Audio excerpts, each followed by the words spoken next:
Good day, poker peeps. This is Sky with Smart Poker Study, coming at you with a little do as you consume video.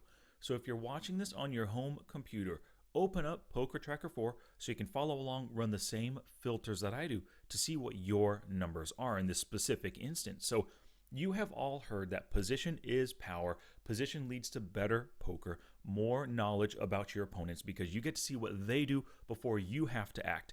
They check, they donk bet one big blind, they donk bet half pot, they donk bet full pot, they see bet from out of position against you. You get to see their action. Plus, that little extra time if you're playing online, right? Or live, that little extra time when you're out of position, opponent makes their decision to check or to bet into you, that gives you that much time to consider how their range interacts with the board to help you make some better decisions.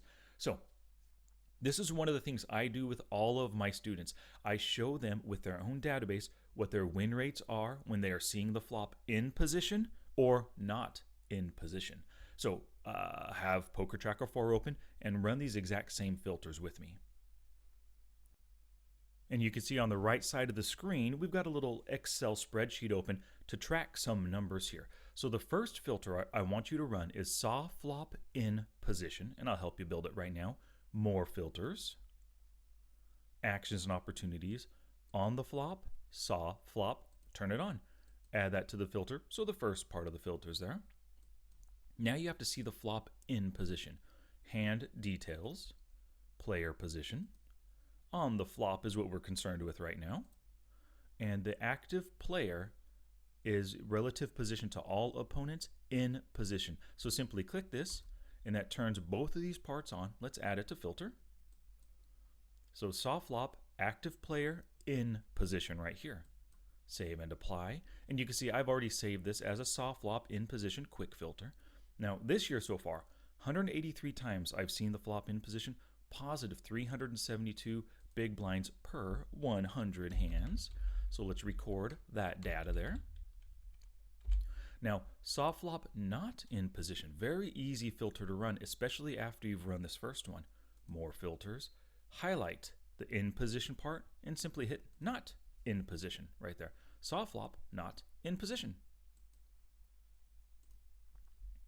You can see 310 times, quite a bit more often I'm seeing it not in position, and positive 70. So right now my database is showing me that yes, position is power. You earn more money. It's easier to bluff people off pots. You earn more value when you're in position. You could see in position, positive 372, not in position, positive 70. And we'll take a look at last year's numbers as well.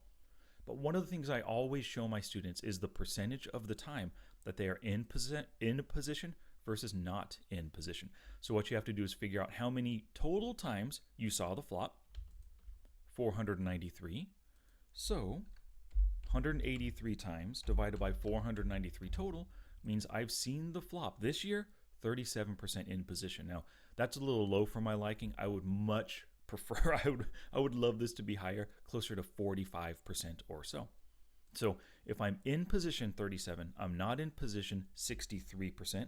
So we could do 1 minus that percentage, so 100 minus 37%.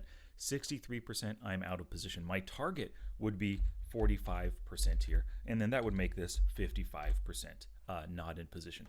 Now, a couple little bits of strategy for you. To see the flop more often in position, you want to be calling less out of the blinds. You also want to be looking ahead at potential callers when you're open raising in the EP and the MP. Look at callers in the cutoff and the button. Now, if you have a strong hand, callers aren't bad in position against you. I mean, it's not the end of the world.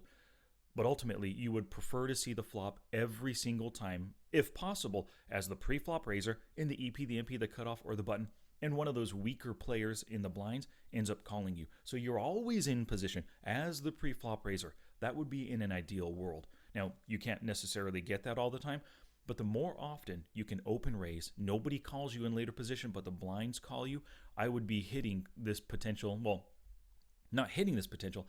If my win rate is positive 372 big blinds per 100 hands, that means every time I see the flop, on average, I'm winning 3.72 big blinds when I'm in position. Out of position, I'm only winning 0.7. So you could tell from my own database, and your database will probably have very similar numbers, especially over a good sample size. It's so much better seeing the flop in position. Now let's take a look at last year. I wish there was a last year button, but we'll go between dates here. 1/120 to 12/30/120. Let's start first with the soft flop in position.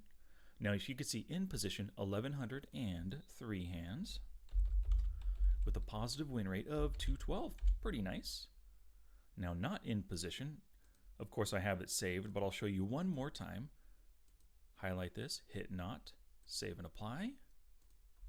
And we see 1619 hands and 79, positive 79. So we'll calculate the percentages in a second. So obviously, last year also says the same thing, or my database is saying the same thing.